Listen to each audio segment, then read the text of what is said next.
Recording in progress. We are official. All right.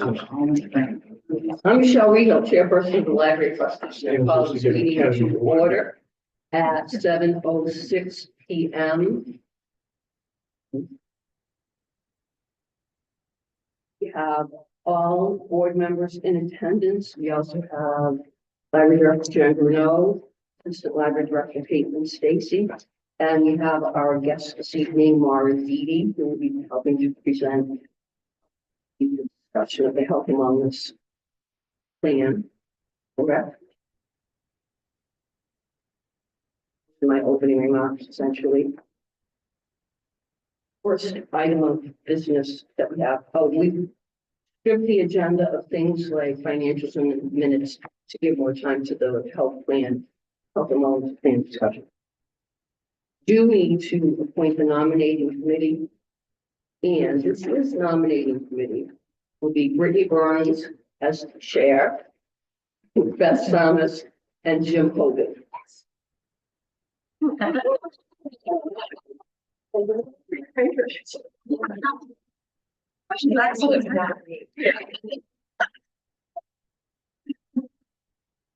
All right, I've sent you an email. See, I remember what positions you're nominating people for. A reminder about it being a public meeting, so you have to have an agenda and so forth. If that's all I need to tell you right now. Yes, Jim, I will send you all that stuff. And I've done this several times. Good, so you'll be my guy. Amy likes to, you know. I'm letting you know right now.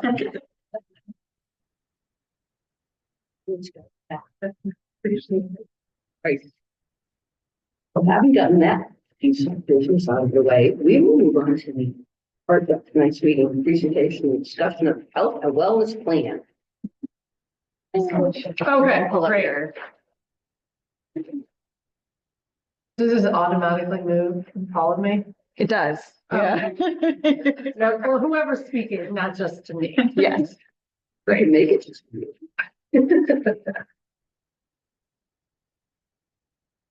Second recorded event of the day. Great. Well, hi, everyone. Thank you so much for having me in real life at your board meeting tonight. It's a real privilege, and I appreciate you taking the time out of your busy trustee business to make time for our presentation of the draft plan as we have it now.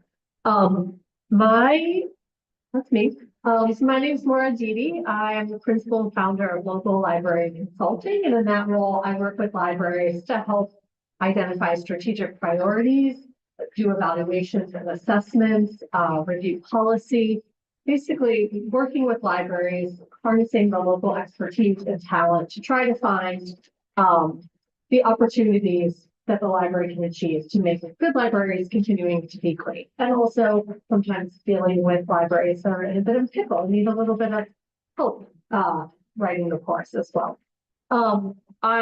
It's been an honor to work with Jen and Caitlin on this project. They're incredibly smart and thoughtful and creative, and the staff as well. I've had several opportunities to connect with them throughout the process as well. So I thought, so our agenda tonight is I'm going to give you an overview of kind of the project. Jen's going to talk a little bit about how it started. I'm going to tell you the work that we've done that has led up to where we are today. And then we'll give you a presentation of the draft strategic priorities that we came up with for health and wellness and some of the goals, and we'll have a discussion. There's 3 of them. We'll have a discussion after each one. So this is really the goal for today that I'd like you to keep in mind is that, so I'll review the draft plan and feedback, but what I would like you to have in mind is you had an opportunity to review some of the engagement that we've provided is, did we miss anything? And does this really capture the community's needs and aspirations? So I'll remind you of that question as we go along, but this is really our goal today. And hopefully have a constructive conversation about the priorities and the goals, what's missing, how those came to be. I'm not there. Okay, so project overview. Do you want to start with this? So, this will go into a little bit of recap of the history of how we got to where we are today. And I have some word vomit notes that I think will not serve me at all. So if you were around in 2020 when I started, library was shut down for the pandemic. People were, let's just say, miserable. The community was struggling. One of the things that we really heard over and over from our patrons was that without the library being open, a lot of people did not have their social outlet. And as much as we could try, we were not necessarily able to do things for the community that we normally would want to do. We couldn't have programs, we couldn't talk to people face to face. People couldn't come in and explore the collections and get answers to their needs. I don't know if anybody could predict at the time what the lasting impact of the pandemic was going to be on mental health. And I think in some ways we might still be identifying those needs and sort of the not so immediate, but midterm sort of impacts of social isolation and all of these things.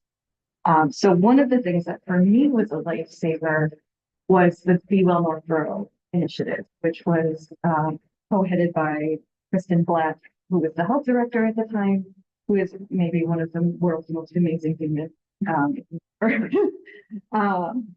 And what we wanted to do with all of those town departments was get together and create a more holistic approach to addressing the mental health needs of the pandemic. And the focus was on COVID, and sort of emerging from that social isolation as people started to move about again, in different ways. And what could we do together that we wouldn't be able to do separately? And in many ways, that's one of the most successful projects that I've ever been a part of. We still are doing some work sort of unofficially with that, even though most of the funding for that initiative is gone now. One of the things that we came out with was the community resource guide, which I think has been incredibly helpful for community and frontline staff for sort of dealing with the emergency or urgent needs of various departments. But one of the things that I learned through that partnership was how confused people got when they saw that I was one of the chairs of that committee. What is the library doing? Running a health, right? And we're very insular. We understand what libraries do for people's health and mental wellness and well-being, and how that fits in might just intrinsically make sense to us, but it absolutely does not necessarily resonate to everybody, including some other department heads or former staff members at the time were like, why the library director? Is it just because she's nice? I remember somebody saying, is it just because you're easy to work with? And you said yes. And in some ways, yeah, I asked who was in charge of the initiative, and they said, well, you are now. How that happened. And I said to Kristen, you're helping. So that led me down this train of thought of how are we telling our story to the public?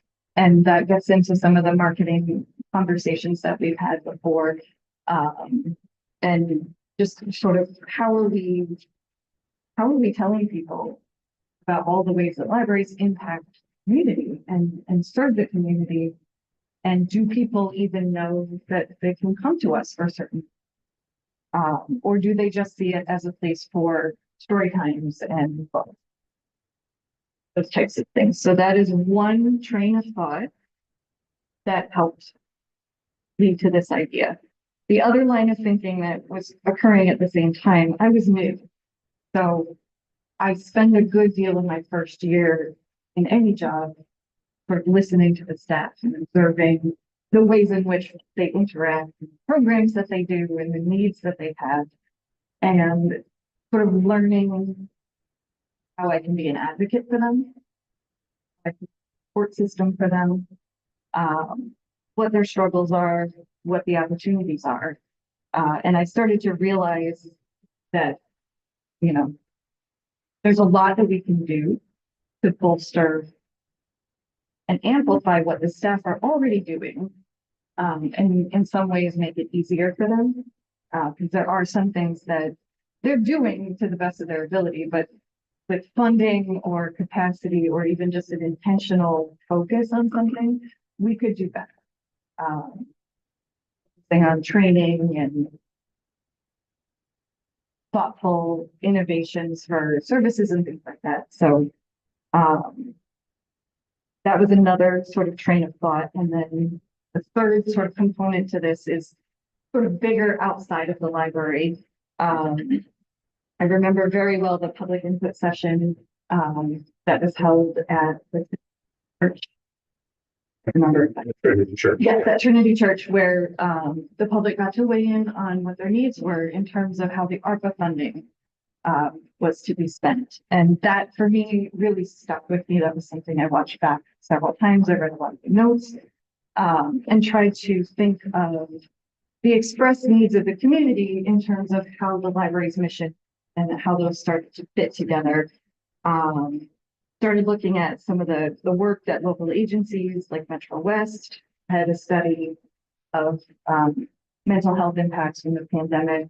They had a few other sets of data that they had published. There was a consulting report on health and human services that led to the combination of the health department with the family service department. So listen to select board meetings, just sort of gathered as much information as I could, because I just kind of became fixated on like, how do we help our community become stronger out of the pandemic? And as we got further and further away from the pandemic, it turned to like, what are these lasting impacts? What does the community need? I think it's evolved even more since the project has started with economic uncertainty, the rapidly evolving landscape in terms of technology, making it a little more difficult for people to identify reliable sources of information. All things that kind of fit into the library's mission and the strategic goals. And I wanted to make sure that what we were doing aligned with those needs, because I think mental health and physical health are sort of at the top of everybody's priority list post-pandemic. So I got this wild idea that maybe if I combined all of this into an intentional, deliberate, focused plan, that we could really create a blueprint that would align our mission and our work with the needs of the community post-pandemic, and also amplify the work that is already being done by my staff. I have the most empathetic, hardworking, dedicated, caring staff in the whole world fighting. Everything wrong. And a lot of what they're doing is not necessarily being seen, and things that they do and the impact that they're making is sometimes overlooked. So Caitlin and I started having a lot of discussions. She was the first person that I said, what about a health and wellness plan? And by this time I had Googled to eternity and could not come up with, there's no library that has done one of these. So this is completely new. I made it up. It's whose line is it anyway in libraries. And what I was hopeful for at the end of it was something that would amplify the work of staff, give us a blueprint for better marketing, which is an area that we all kind of know that we can on. Uh, so that people outside of the library world can connect to what we're doing and understand our story as it relates. Find ways to intentionally look for ways to make the community. Figure out what it is that we can do, and maybe almost as important, what we don't do in terms of health and wellness. We're not doctors, we're not experts, there's a lot of things that we are not.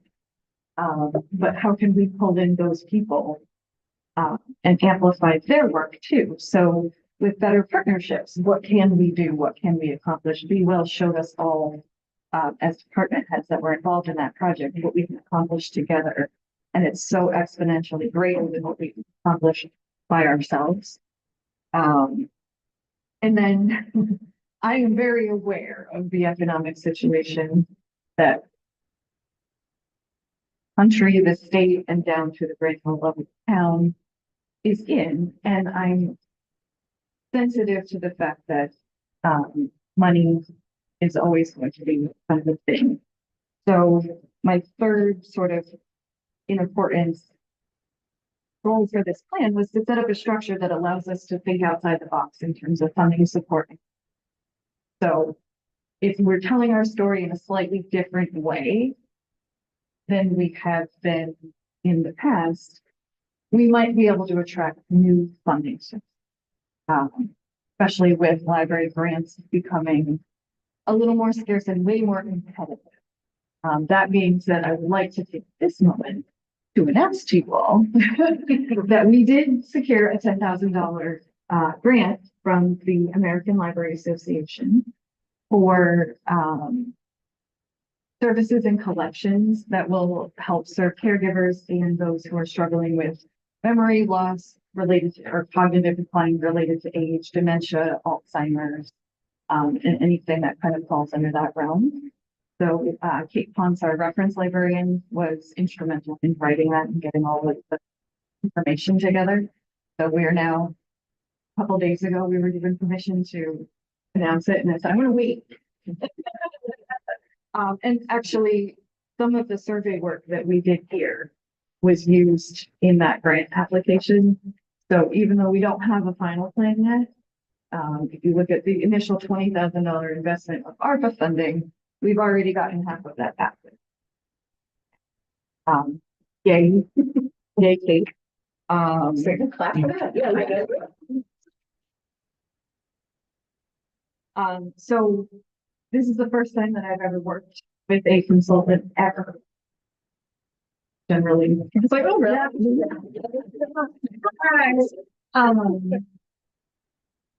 The idea is a little outside of the box, and I felt like I needed outside help to come in and help focus the surveys that we're doing and kind of help me give life and structure to this idea that I had that I was having trouble articulating on my own. So we brought Maura in, the sort of like ARPA funding. Hopefully, once we're finished with the whole process, we will have something that we're proud of that helps tell our story and sets us up really to continue some great work in connecting our community, building a strong North Pro, and addressing some of those unmet needs that our community has. That was great. Yeah, I guess it was. That's not what it says. Yeah, that was great. And we've had this conversation a while ago, but it's really helpful to hear at this moment. I think maybe I'll just tell you a little bit, I think more about me, and I think kind of like how I work as a consultant, where I have never worked on a project like this. Like I've done sort of strategic planning. So there's, kind of that idea of a framework. But when I approach any project with any client, it's really about figuring out what's the local needs here. So where is the library and the community at today? And where would it like to go into the future? And so I spend a lot of time listening. And I think this skill has been honed by my time at NBLC, where I was a consultant doing a lot of board work with trustees and friends and library directors, foundations. I spent a lot of time listening to people, trying to, and then kind of trying to understand, and maybe it's library reference interview skills as well, of like asking questions to be like, okay, so this is what we're saying, this is what we're talking about. And there'd be a lot of, that, like, oh, is this what I'm hearing? Yes or no. And that is really part of my work and my process as well. So I spend a lot of time listening. So the plan today is really driven by what we heard and all of the community engagement as well. So let's dig into that. So we worked, the plan really had like 4 distinct phases, and we're in phase 3 now, but really the plan development work started in the fall. So that's when I spent time reading those reports that Jen had mentioned. There was I have my notes here, the Metro West Community Health Assessment, the Town of Northborough Family Youth Services Department Review, and the Northborough Health and Human Services Strategic Assessment. So those 3 documents, I spent a lot of time reading and understanding, helped provide a framework for starting to engage during the survey and kind of saying, okay, here are the themes that are emerging out of these reports. How can we learn more about that, specifically from Northborough residents and community users? And I'll say with the survey, that really is going to connect with library users. So people who are already using the library, have a relationship, receiving the newsletter. So once, so sort of that set the fall, kind of understanding the context for the project, beginning the survey development.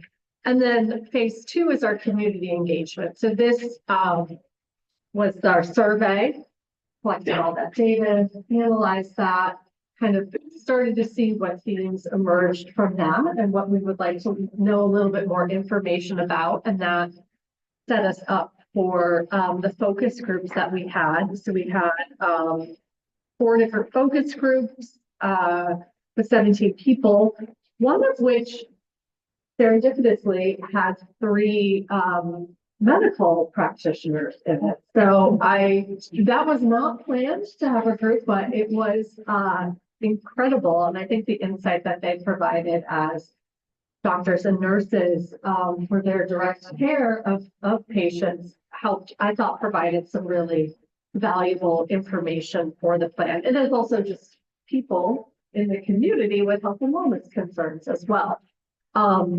So we had one with the municipal staff as well, which was a lot of the partners from Be Well. And that really was those questions and seeing how that group worked together in those dynamics, which was great. I loved it. I'm like a municipal nerd. I love anyways. Also thinking about how to provide high quality services across the municipality, but also making sure that there's not mission creep for the library. Like, what is the library have the capacity to provide? What is aligned with your mission as it is today? What is your lane? But in partnership with all the other organizations in providing service delivery to the residents of Northborough. And then stakeholder interviews as well. So I talked to these lovely people on both sides of me, as well as some folks who have Isabella Crusoe, who's remind me her title. She's the Health and Human Services Director. Yes, thank you. Which was very informative, and then another community member as well. And then during that time, we also had 2 staff engagement sessions. So work staff through a series of exercises, that was an awkward phrasing, but facilitated some exercises and engagement with the staff, which also provided some feedback. And I think that level is really important for me as a staff member, former staff member of organizations that have been part of planning processes. And it's really important that they will have their buy-in. They will be the ones executing on the goals of the plan. So if they have great ideas, it's just ways to harness that and bring them into the plan. And all throughout the plan, my goal is to use language that we're hearing in the community to help shape those priorities and those goals as well. And I also I count our session that we had together in December as part of one of the engagement sessions as well. So that some of those notes and analysis from that meeting have made their way into the plan as well. So now here we are. It is April. It is freezing cold and snowing outside. Not at this exact moment, but you know, we all experience a little today. We're developing our plan content. So I've had several meetings with Caitlin and Jen where we've gone over starting to just brainstorm the priorities and the goals, thinking about how it connects to the various pieces of analysis that we've had. I did a presentation to staff last Thursday about the draft priorities and where we were. And that I think also works like this session as like a community engagement. This is the piece of, did we hear correctly? Are we missing anything? So there was even more notes. I took a lot of notes and I'll be doing that again today. I should have led with that earlier. I'll be taking notes and listening. But again, additional feedback will work into the plan as well. And then in May, we'll finalize that plan content. But also part of the plan will include, you know, Jen was really, and where I was really attracted to this project as well is because it's also connecting it to data and outcomes. So how can we measure what it is, our goals and what we're doing? So now that we have a sketch of what the goals are, I'm looking for data sources that already exist, collected at the state level that we may be able to sort of use and map to kind of study progress and then think about ways we might measure that as a library as well. And then also looking for grant and funding opportunities as well, now that we have some more of an idea of what the plan components will be. And so that will be our goal is to have this all wrapped up kind of about by the end of June in the fiscal year. So, you know, March and April, it's April now, really continuing drafting that, and then we'll have that finalized May, June. So any questions on timeline? Okay. Yeah, please. Just the component that goes after that is this is all the high level aspirational goals. Like with a strategic plan, the next step for that is for staff to really dig down into those specific action items. So, you know, we'd be looking at each of these strategic areas and saying, what specifically do we want to go after? So, you know, maybe in year one, we're picking a few areas of focus that we're really going to look to improve on or highlight. So the plan will get more specific with that action plan from here, but this document should be the next couple of years. It should be good for a while. Yeah, no, thank you. Yeah, that's important. Yeah, so I'll help develop a first year action plan as well, which will start to be a little bit more specific. And in my approach, I think our approach is in doing a plan is that we have our priorities and goals, but they're really written in a way that can touch all the departments within the library. So children's, you know, whether different the populations that we're serving, as well as technical services, circulation, reference, or, you know, outreach. So everybody has their work can connect to those goals and priorities. So this is just our kind of a review of what I just said, a community engagement. But these so themes really emerged throughout the conversations and the community engagement analysis, which were demand for health and wellness problems. Is that easy to move? Yeah. Great, there we go. Community demand health and wellness programs, accessibility and engagement challenges, expanding literacy, community connection initiatives, and then community-centered collaboration. briefly, I just want to connect it to kind of just again grounding your project into your strategic goals from the strategic plan as well. So this work is really aligned with what your goals are already. Okay, so now let's get into the actual plan work. Do we have a hard stop at 8? Okay. All right, I'll try to manage time. We went a little bit longer than I thought. All right, so our first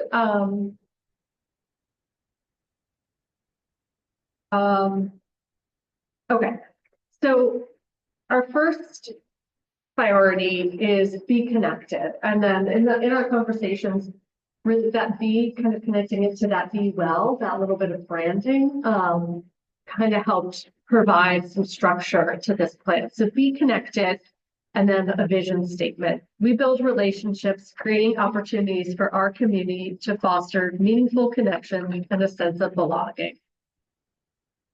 So, oops, doesn't forward when I click it on mine. Hopefully you can all read that. So the 5 goals under Be Connected are to create programs and spaces that encourage meaningful interactions between community members of all ages, design library spaces and resources and programs that are accessible. Sorry, I realized I have a typo there. Engage with the community by participating in local events, building relationships, and being present in spaces where the community gather. And then there's also internal goals as well. So some are the staff library activities that are programs, services, spaces, but also kind of the work that the library staff and library workers will be doing. So in that first one of those is cultivate and develop relationships with municipal departments for that high quality service delivery, and then develop clear policies and procedures to ensure secure, equitable, and confidential access to information and resources.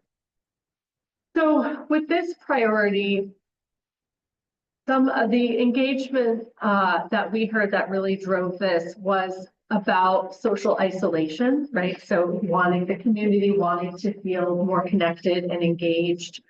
The survey was delivered around Apple Fest time. So there was a lot of comments of like how that people felt very energized and engaged about that. But we also had an open text question asking people to tell us a story about a time that they felt connected to the community. And one of the themes throughout that was about, kind of community-wide events, which also touches on that third one, engage with the community by participating in local events, but also events that were really for everybody, right? They could have been for families, they could be for older retired folks, people without children, kind of empty nesters. So really something that there's something for everybody at an event, but they're also engaging with everybody at every phase in the community at that. Accessibility, I would say, is always evergreen, thinking about physical spaces, but also there were some comments about participation in programs and not being able to hear sometimes the speakers. So thinking about the importance of, the kind of this marketing we'll see in another one, but like drawing people in, but when they're in, making sure they're able to fully participate as well. And also thinking about this materials and languages, there's a need for that in this community as well. And then the internal ones were really driven. I mean, the first one I think is kind of just talking about be well and like that collaboration with other departments. But the one about policies and procedures came out of conversations around building trust with the community and privacy concerns as well. So how do we, I'm going to say we, I mean, like the library, but I feel like I'm part of the team. Develop the policies and procedures to ensure that we are having those interactions and providing information and being mindful of any digital footprints or a particular landscape where health information or information about people might be asked of us by government officials. How are those handled? And we already, I know libraries as, have policies around that, just like circulation records, but how can we maybe think about those policies and procedures for reference interactions as well? So that is where that one came out of. And I think in staff conversations as well of wanting to ensure that the community knows can turn to us in that way or be entrusted with them. And oftentimes, I know from experience as a reference librarian, people ask very sensitive and private health questions to the reference desk. And it's, a privilege to be able to help people. And they do really, I was struck once in my early reference jobs when somebody came in like, well, I just came right from the doctor to this diagnosis. And, I was like, wow, like you came right to you came right to the library after you received this diagnosis to get more information to learn. And it's really stayed with me all these years about how much that person trusted the library to find information. So now I'll leave it for you all for some discussion around this. So kind of going back to our meeting goal, does this seem to capture the community's needs and aspirations? Does this goal reflect what you've heard in the community? This is where I go.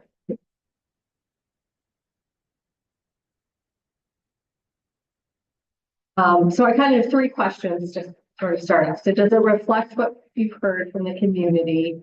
Is there anything that feels unclear or could be better articulated? Or if you could refine any of the goals, what would you change?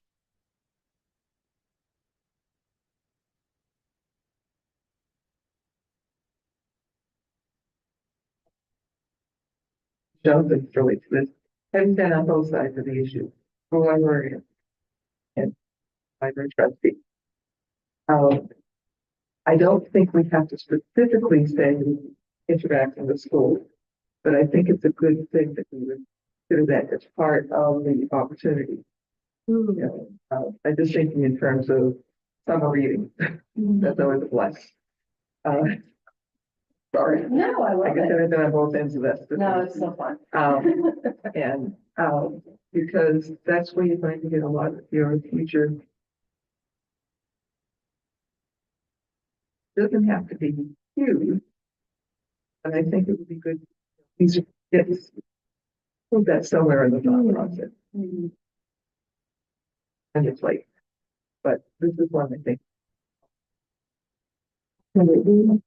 Just anecdotally, we had started to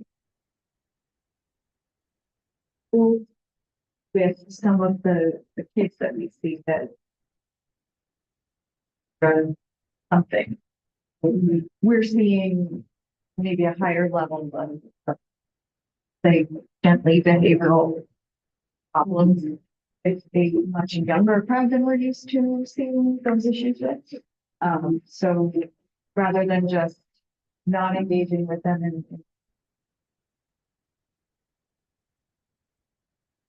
we've been sort of engaging the schools in some discussions about how to work collaboratively with them to see if they're seeing the same things and what can we do and how if they could be referred to service that the school has that we don't have, or if we see families that have school-age children that need services that the school provides, just even an awareness of what they have and what they offer. So there is a 2 or 3 year age group that I think COVID hit differently.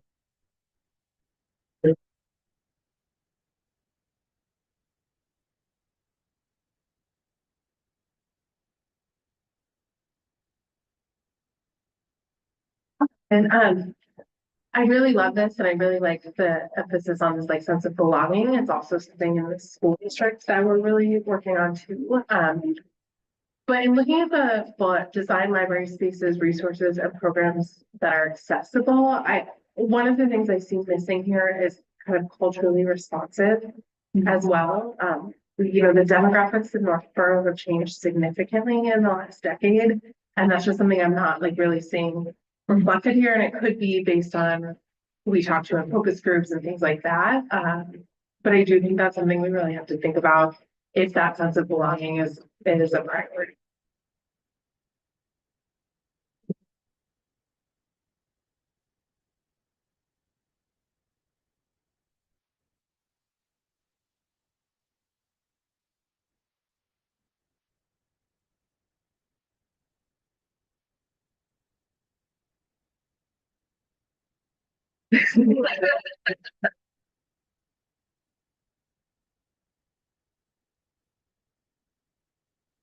You're taking it.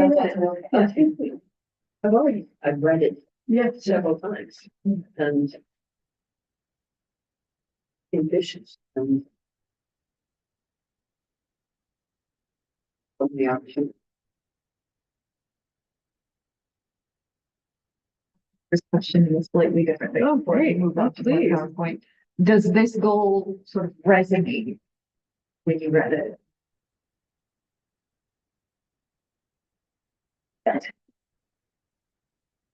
Sometimes assignments is that. We're good, we got you. Yeah. I appreciate the nine hour external and internal. No, I'm agreeing. And in addition to appreciating what I see on here for this goal and reflected in all three of them is I like seeing that there was an external facing and an internal, like holding ourselves accountable. This is the extra work we'll be doing internally to make sure that we're elevating these goals that we're projecting.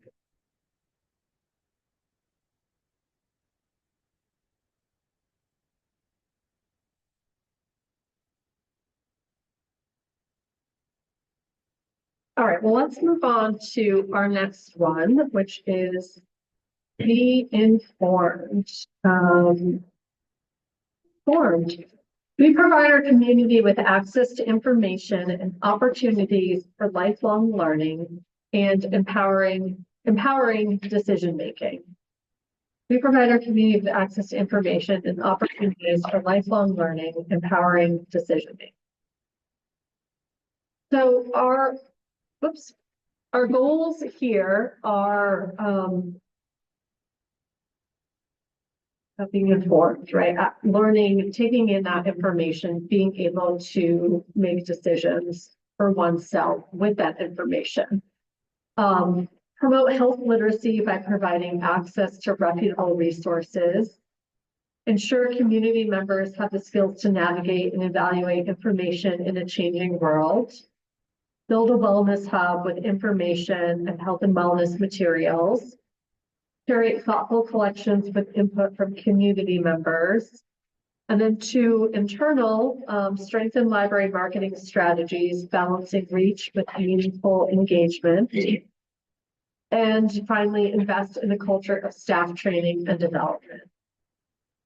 So this one, what I felt was really guided, specifically, we're calling it out, specifically health literacy. So if we're talking about health and wellness plan, thinking about health literacy seems really important.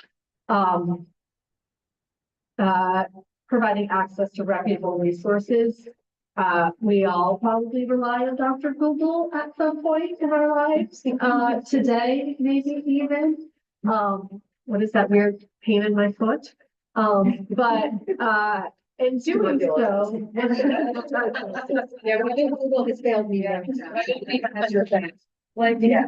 But you can't do that. So like you go ahead, guys.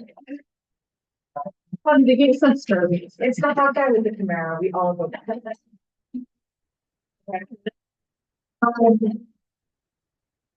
There's a lot out there, and helping provide that access and understanding what are the reputable resources. The second goal is really connected to kind of all types of literacy as well. Basic literacy, being able to read and understand is important. Digital literacy is so much, we rely on so much about technology when accessing health information. So being able to use it, understanding what this information came to be. And then there was a lot of, through the survey revealing, and then we asked this in our focus groups and interviews about the role of AI.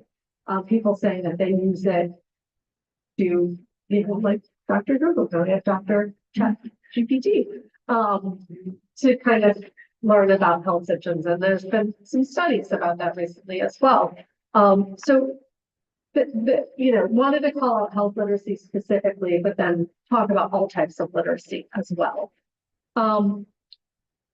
Being informed is also about materials and collections. So a wellness hub with information, health and wellness materials. I think this is some work that's already being done with fentanyl strips. And I think there's another takeaway item in there. Or If you've ever been on the second floor near where the teen and adult programming room is, on top of the short shelves, we have a cardboard thing with some rack cards that have different health and wellness topics that have reliable information. I think they were from so we have a few other scattered things that have been created by health services or Encompass. So we try to keep it all collected together with the resource guide so that people can access the information without asking for it and without other people necessarily seeing what they're doing. I think that's especially important with the fentanyl district. Don't really want you to know.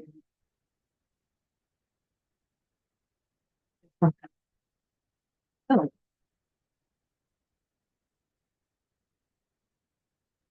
I think that kind of strikes at some of the themes that came out through the survey and interviews were around. And like we were having conversations about how mental health isn't really called out specifically in the plan. And like, I think that's a conversation to have. Like, should it be? Should we be explicit about saying that in one of our goals? But I think the wellness hub in our conversations is one of the ways of responding to like stigma of asking for information or privacy, of being able to have like self-service and access to information. And it can also, could be on really sensitive topics, about, looking for fentanyl strips or dealing with addiction, but it could also include things around like healthy aging as well. So there's a whole, a variety of topics that could be explored in that area, which also I think could help in a way reduce stigma, because someone's over there and it's not just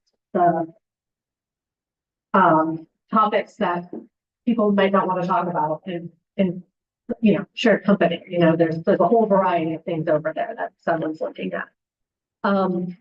Curate thoughtful collections with input from community members, and maybe this is touching a little bit about the idea of like culturally responsiveness. But I think this, Jen, through that grant that they received about working with the community members and having collections. So, just the idea of co-creation with the community and having their input into the collections as well. Not handing over collections at all to the community, but where appropriate, engaging with the community about resources. And then our internal strategies around the library marketing strategies, and then a culture of staff training and developments. Because again, none of this work can be done without staff who are trained and have the time and resources to be able to develop their skill sets and learn about the information in a changing world, like opportunities to learn about AI and how that's impacting our world, or how to use it. There's plenty of applications for it as well. So that sort of summarizes those goals. So maybe just start with what Jen said, which was so great. Do these goals resonate? Let's talk about the second bullet. Sure. Make sure that we are, your point is mentioned, we're staying in our lane, we're setting folks up for success.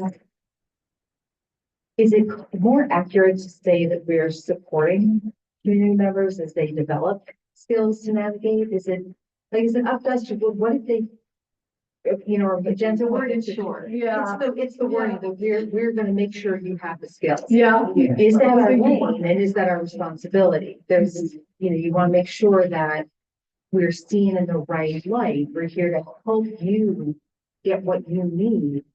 We're not going to make it happen for you, that there's a responsibility on the part of the community member or the patron who comes into the library that, having just gone through my annual review, skill development is up to me. So again, as they're coming in here, we will do whatever we can to help you get there, but it's up to the patron to get those skills. So again, it was really the word ensure. So I said a lot of things about one word. Yeah, no, and that's really what this is for, and I think as we spend more time with it, like, I've been like, "Oh, maybe that's not the right word," and as I say it out loud again, it stands out to me. So this is also about wordsmithing as well, so thank you, I appreciate that. Yeah. I think in the first bullet, I've said this before, but we live in a society today where information is a mess.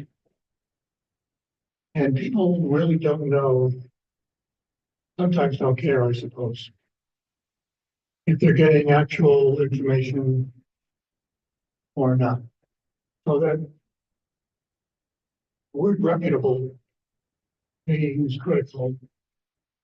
I'm not entirely sure how we will do it, but it ought to be high on our list of priorities as librarians to help people understand the sources from which their information comes. And it's a difficult thing to do because people have such faith in the internet itself as opposed to the sources that sit on the internet and provide the information. And sometimes they think if they just go on the internet, Google, whatever, pose a question, whatever comes up is reputable. It's not necessarily. So that's a really tough thing, and I know the schools are actually doing it at the lower grades. I know my grandchildren are getting some instruction in those things down in Connecticut. So, but I think it's got to rise very high in the list of priorities of things that we actually do to help people get that information. We don't tell them necessarily what the right information is. That's up to people to decide for themselves. But we help them differentiate among the various sources out there as to what is, accurate and what is not. I don't know if I said that properly, but No, you definitely did. It actually came up during that wellness fair we had last week. So I had a registered dietitian come out and we did a simple program on how to build a better lunch. So it's like, instead of giving in like I do every week and go to Wendy's once a week, which I hate to admit, we actually had people. Yeah, that's my the little devil on my shoulder over there. But it actually came up. So when she came to talk about the lunch, we actually had a couple people that came and were super engaged with her and were asking, so I'm on TikTok or I'm on Instagram Reels and this dietitian says, well, I can't have this because it's not healthy. And she's like, but I don't know if they're a dietitian or if they're just saying they are. And so with the influx of like health influencers who are saying like, you can't drink water, it's terrible for you, or eat this brick, it'll make you feel great. It's like, but there are some that you can find are immediately ridiculous. And you're like, no way, like this is not real. But then there are the really subtle ones that really just are like, oh yeah, like they have a point. And she got a lot of questions on how to find out if that information is accurate. Are they who they say they are? And, and what is trustworthy and what is not? And how do you find it in the quagmire that is the internet? So yeah, I completely hear what you're saying, and we're already seeing it So, yeah, no, I completely agree with you that it's somewhat like our highest priority now is like finding what information is accurate and reevaluating current resources. Because goodness knows what we'll see. So, yeah. Constantly calling. I have two kids in elementary school and we're in New Jersey. New Jersey is one of the first states to adopt a law that for information literacy standards. So the state library has an IMLS grant to work on developing those standards, hopefully. Anyways. Yeah, hopefully that works regardless. But just like conversations, I mean, I feel like I'm always telling my older, I'm like, just because somebody said something doesn't mean it's not true. I also want them to believe me. And I know that they would come back to me, but I think like trying to provide that, like when appropriate, that critical lens of thinking as well, especially for generations that are growing up with ubiquitous internet. I think the challenge is people used to come to the library for information Mm-hmm. and now they have access to it elsewhere. So now is the job become guiding people to good information. In the top four, which are sort of the outbound items, don't know how much is the intent. They read as being very passive in nature. And I mean, marketing is clearly, on the internal one, it's clearly an external, it's a proactive item. I get the feeling that that's not the intent for it to be entirely passive. No, not at all. So to me, if I were just looking at this, I would say this is about putting things on the shelves, and when someone happens to come in, you can help them out. I think there's also, I know, a real interest in the need in being proactive, of letting people know that this is available and trying to some extent, within the lane that is the library, meet people where they are. I think that's advantageous to do for the library as a whole. Okay, yeah, thank you. I appreciate that. Yeah. Third bullet point. I like it. The build a wellness hub, as you were describing it, it sounds like the intention is a physical space in the building. Is there also a digital component, like a digital hub, or is it just the? It could be. We have, I have aspirations for the community resource guide as it evolves. Not do a major printing of that to go out to the community again. But we do have that magnet with the QR code that directs them to an online thing. So a lot of that information that we're talking about with the community wellness hub that's in the physical space is captured there, but I have aspirations to make that more accessible because right now it's which is not great. So that would probably be like one of those action plans to dig down and think about how we make that information accessible.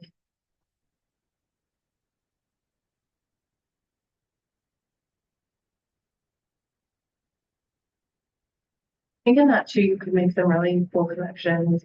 I agree, and it sounds a lot like collections and books. But I think about the library of things and how could these goals interact with that. There's some really neat opportunities. I mean, already pickleball set, those kinds of things, but I think you could have a really cool partnership with wellness goals and the library of things and grow that collection a little bit. Yeah, one of the great things about being a consultant and having various clients is you go to one library and you're like, oh, I have to tell my other client about this.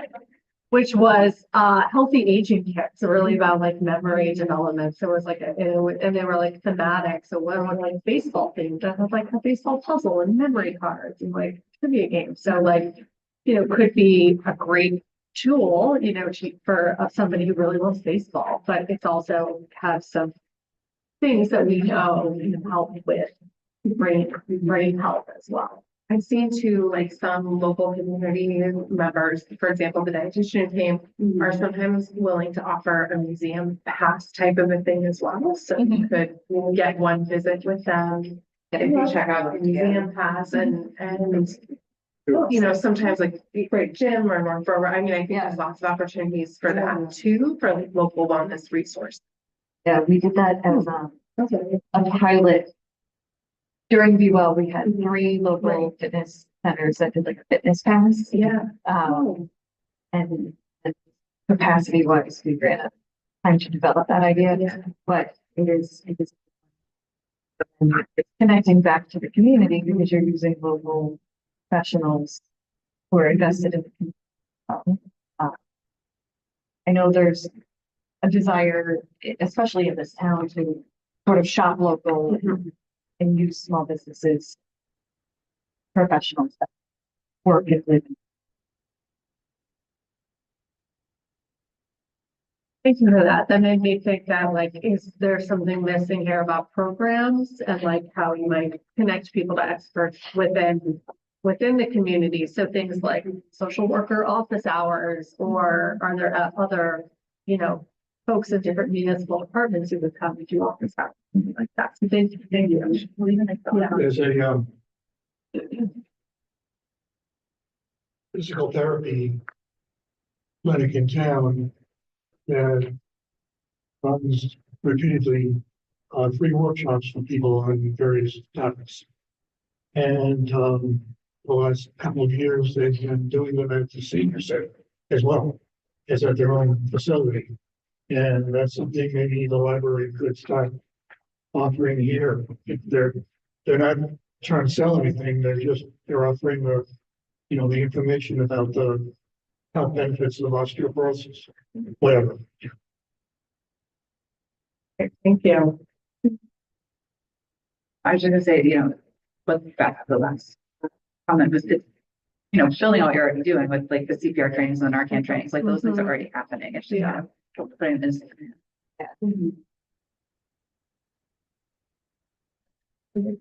Resources.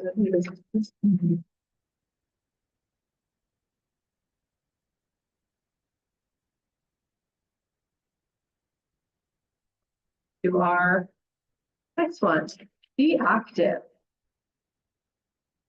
We inspire participation, engagement, and action through physical programs and community organizations.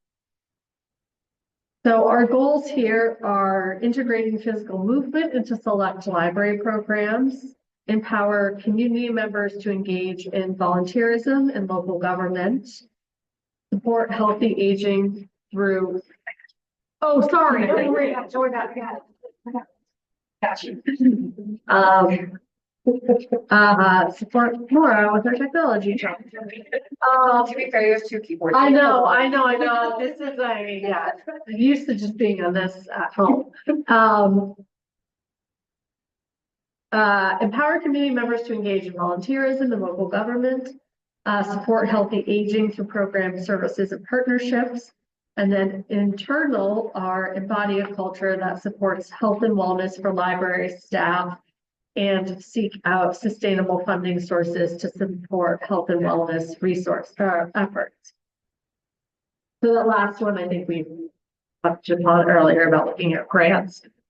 So this one, you know, I think is about thinking about being active in yourself and then active in the community as well.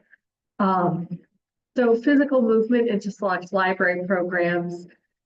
This came up in conversation. This was, you know, a lot of high interest in the survey, and people talked about how they like, you know, like yoga or chair yoga or things like that. And in our conversations, it's also important that what's offered at the library doesn't dilute the offerings, the paid offerings that like the rec department and like that are hosting in the town. So again, it's going to be within the lane, right, of the library. But things that we had talked about, you know, as we're brainstorming, coming up, you know, started thinking about like actual like action items or like, oh, what could that do? So like, you know, story walks, I think are an example of physical movement, you know, reading story, walking around, or if there's ways to, you know, integrate it, you know, where possible. The next one about engaging volunteerism in local government. So in that open-ended text question we asked about a time people felt connected to the community, there was a lot of responses about, I felt engaged when I'm volunteering, when I'm engaged with my church or a local organization and volunteering somewhere, I feel really, connected and engaged with the community. And, so this thinking about ways to, that just feels good as well, like giving back and helping organizations and folks who have a need. So, thinking about how to engage in that, and then also part of the local government structure as well. Like you can run for office, or maybe you have some boards that are appointed. I don't know, but this one, you're great. That's an evergreen issue, right? So thinking about the library, that how could help with those efforts.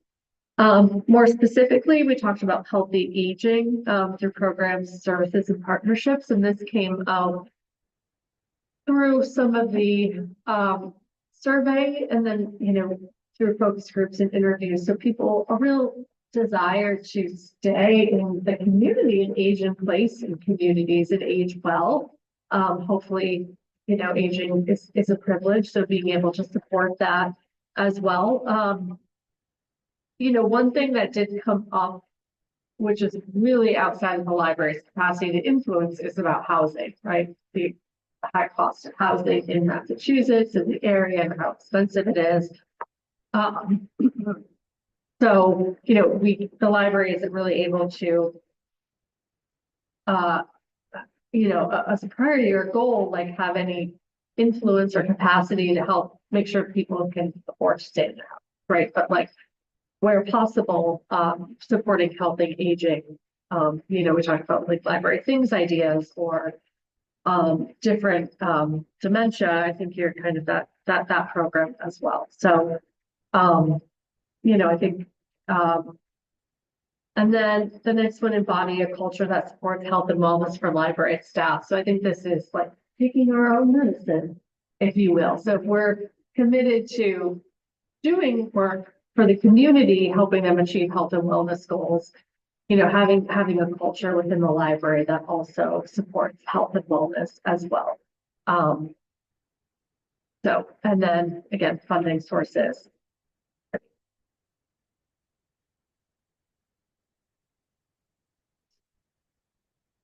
Feedback, wordsmithing. I definitely hear things as I say it out loud again. Yes. I don't think this needs to be written into the plan in any way, but something I've been thinking about, as we think about community, as we think about wellness, is pets and connections with people and their pets, but also pets as part of the community. And I was thinking Worcester Public Library did a program over the holidays where they had like a vet come in and talk about like access to your pet stuff, stuff like that. But just like, also engaging with like animal healthcare professionals might, I don't know, broaden the reach maybe a little, or make some appealing marketing. Thank you for saying that. When we did one of the exercises I had to do with the staff, which was about like kind of like designing a program, like what would it do, what would it look like, how would you know when you achieve your goals? And someone came up with something about pets. I think it was pets and plants. It was like, what plants you shouldn't or shouldn't have because your pets might eat them, but also like how, pets can help or caring. So anyways, thank you for saying that as well. Because when I heard that idea from the staff, I was like, that is such. Yeah, we still have the program on Saturday mornings where people want their dogs and We have I think there are 2 dogs that come in regularly where you can book a time and read to ask them. Yep. Oh, yeah. And then we did, an adult program that was actually really well attended. It's along the same lines of what you were thinking. So we had a vet tech come out to us and she mainly works with cats and she loves cats. So we did a cat-tastic creation thing. So she gave you information. It was a 2-part series where she showed you how to hand crochet a cat bed while also giving you facts about health facts about cats. And if you had questions, she'll tell you anything you wanted about cats. And as soon as she came, I was like, I know exactly who you need to talk to. Here is Kate. So I like her, but it was actually a very well attended program, and it was something we never would have thought to do outside of this person saying, "Hey, I'm a local vet tech. Let's do this." I think there's definitely more we could do with that and build off of it, as well as use some of those. Now I'm sitting here thinking, I'm like, oh yeah, because we have some like offsite places that might work, or Reading with rabbit. reading with rabbit. We did a Listen, children's program where it was supposed to be reading with rabbits, so there was supposed to be multiple. Right, there was one rabbit. We read to rabbit. The other thing that I think too is even more low key. Officer Sullivan comes by with Marshall every once in a while, who is massive, by the way, and not yet full grown. But man, every time I see him, he's doubled in size. And the joy that people get when they can pet a dog in the library where they were not expecting to be able to come in and Marshall to him, he rolls over on his stomach. Just even like those little simple things that are maybe not even announced that just bring a little bit of joy. Well, and to connect back to that first goal, reaching out, you mentioned the schools.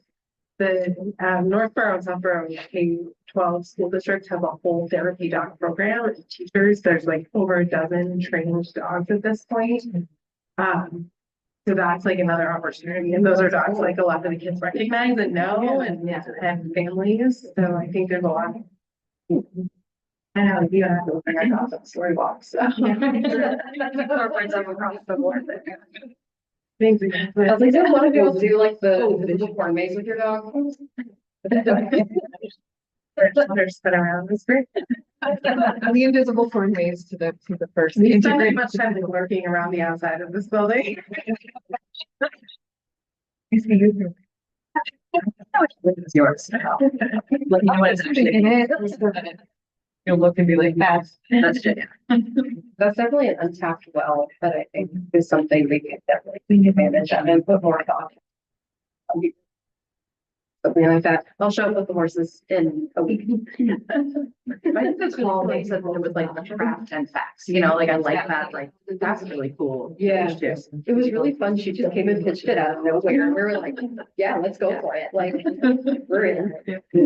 I think it helps with the health and wellness for library stuff. I mean, when we have those interactions, those are the ones that very heavy with people in crisis, have complex needs or just heavy needs.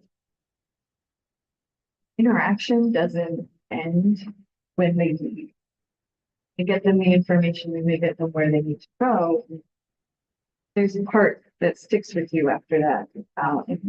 And there are several of those that stick with you, particularly one where through the course of about 45 minutes, a staff member and I assisted home who absolutely needed something right then and there that we could not provide through the phone. Not provide to them, but both shifting. I think it took us both a couple weeks, maybe even, to really like fully let go. Because we don't always get the phone. We get the need, we provide the information, but there's an emotional toll that this work takes on you. And without the proper culture to support staff after those interactions, during those interactions, you lead to burnout and then just a mental disorder.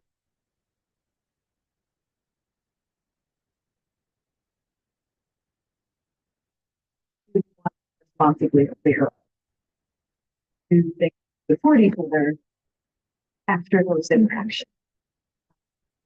That goes back to the point in the previous slide about staff training. My wife is a nurse and my youngest daughter is an ER physician. And they have learned how to bridge the gap between empathy for the patient, but at some point you have to be able to, your own sanity, you have to be able to draw the line and, and cut things. But training is the way you get it. And our training, especially for analysts, yeah, it doesn't cover how to rebound or distance yourself. Like, we don't get that kind of training. For care. Like focuses on like building. Yeah. Which is great. Partner. Right, but as libraries, embark on work like this and just people come to us, which is a gift in some ways when they're in crisis and they need something, as like we're a trusted, safe place to get that information. You know, we also need to develop those skills of setting that internal boundary, and that's hard, I think, you know. Yeah. Right.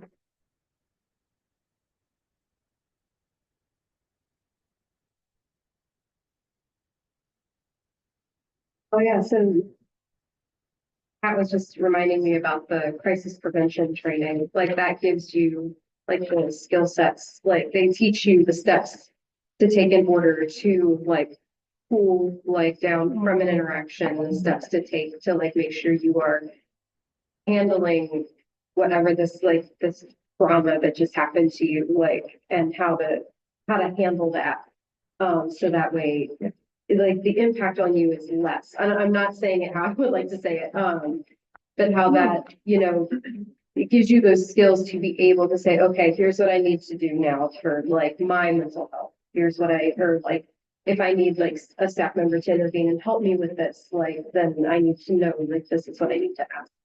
Because those kinds of trainings are incredibly important. And yeah, that's something we can have them do. It's actually, I've already kind of working on that for a staff training day. It won't be till later, but yeah, it really helped me. So like, I feel like things you right now. Yeah. No kidding.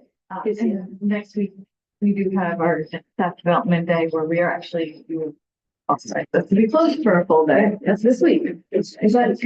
That's Thursday. I don't know what today is. That's valid. It says right on the door. Oh, today's the 8th. Okay. Time flies when you're having fun. I thought it was like the 4th today.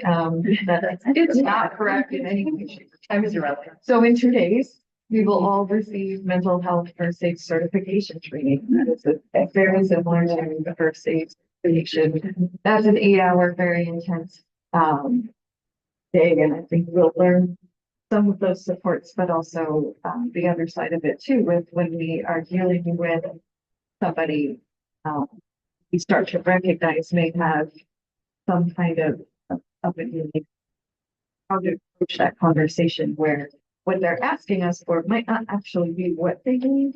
And maybe they don't know how to ask, and even with each other, if somebody's not okay, be able to have the understanding of what to say and how to start that conversation with somebody so that we're better supports for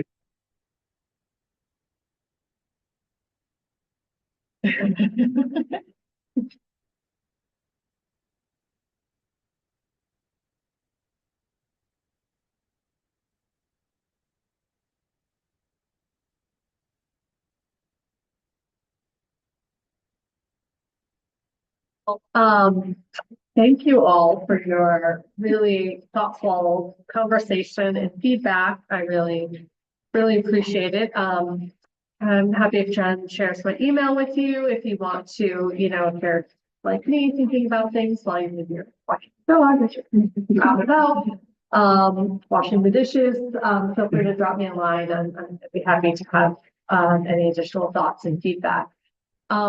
So our next step with this is really to kind of synthesize the feedback from this session, which was really helpful, and the staff, and continue to refine the language in the draft plan. And then start, you know, continue to move to a final plan, which will include mapping to data points and current opportunities, first year action. for everybody. great, And I don't sure. know, you may have already known. I just thought of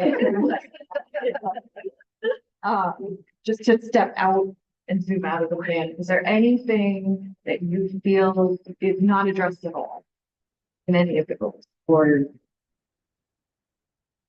Is there anything, that hasn't been addressed at all? I didn't think we need.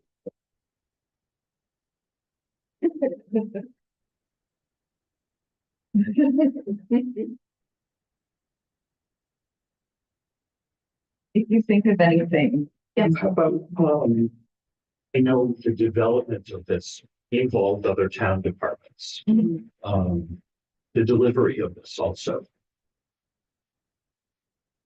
Remember seeing pieces up there, maybe I missed them. You asked it, then I'm thinking about it now. To make sure that the delivery involves other town departments. The one thing that came to mind, the story walk that's been brought up a couple of times, we just opened a trail behind the senior center. It would be really cool to have a story walk there focused on adults. And that could be a bridge between the two groups. That's just That would be a really good opportunity. Yeah. a random. I completely forgot that happened. That's Yeah. really sad. I was like, man, I saw you there.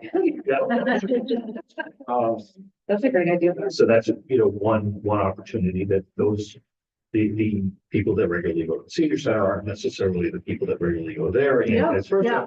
Adults who, of young kids here, going there, I think about ways of cross-pollinating, the departments to increase each other's value. Yeah. Yeah. That's great. yeah, and we've been talking to, Dana from Loughborough Cable since we've had all this lovely stuff now, about ways that we can partner in thoughtful ways to create, content, whether that's just recording some of our presenters or our local author visits, or even just like, if it's not a public program, having somebody maybe come in and record like a short, information literacy sort of commercial type thing. We're not content creators. Caitlin and I have been attempting, failing, we've learned like we're not great at some of these things. Like I will never be an influencer. But Dana has that expertise, and Kaylee for that. So happy to come out and do those things if half the times. Just looking at ways to form even stronger partnerships. So part of The first goal. Yeah. Yeah. But this will also, like, we had an input session with, well, and then we added some, we had representation from Encompass and from Cable and some of the departments that weren't initially part of Marlboro Cable. Encompass is not a department, I don't mean to on that, but, they're connected to Health and Human Services. So this will go back to them so that I can help them understand. The youth commission has asked me to come and talk to them about the progress. So I'm on their agenda for, and this one is probably not, hopefully not tomorrow, since I don't know what day it is. But they're very interested in the work that we've been doing with this and how it's going to play out and how they might be able to. So that's a partnership that we haven't really explored yet. It's as the marketing document for the library about telling our story, that will be.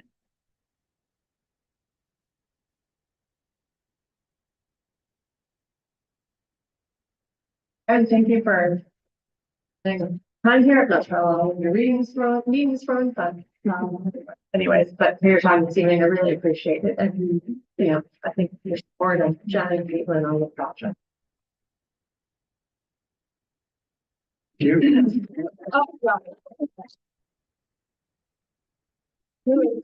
Very privileged and honored to be a part of this process.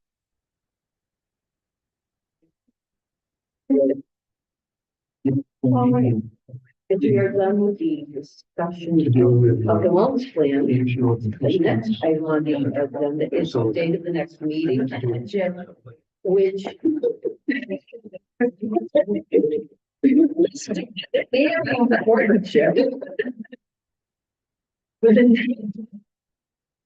Running right down into the minutes. Oh, I love it, we're all in the same room. The date of the next meeting is not the date that's written on the agenda because yet again, I failed to remember that that's election day. So the next meeting will be May 20th. 2025 at 7 p.m. Did we get the okay to be remote again? Yes. Yes. For 2 more years. For 2 more years, thank you, I thought. So that one will be remote. You can look forward to presentation about the use of meeting rooms and to our last month's discussion. And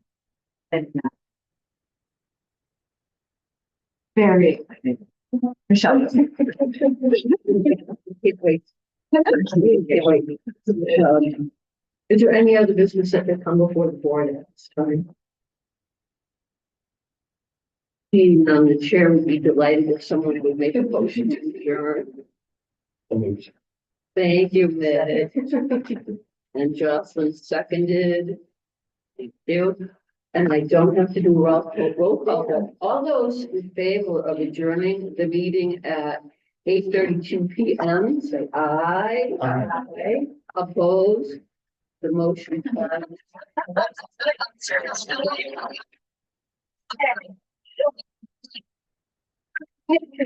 You're done.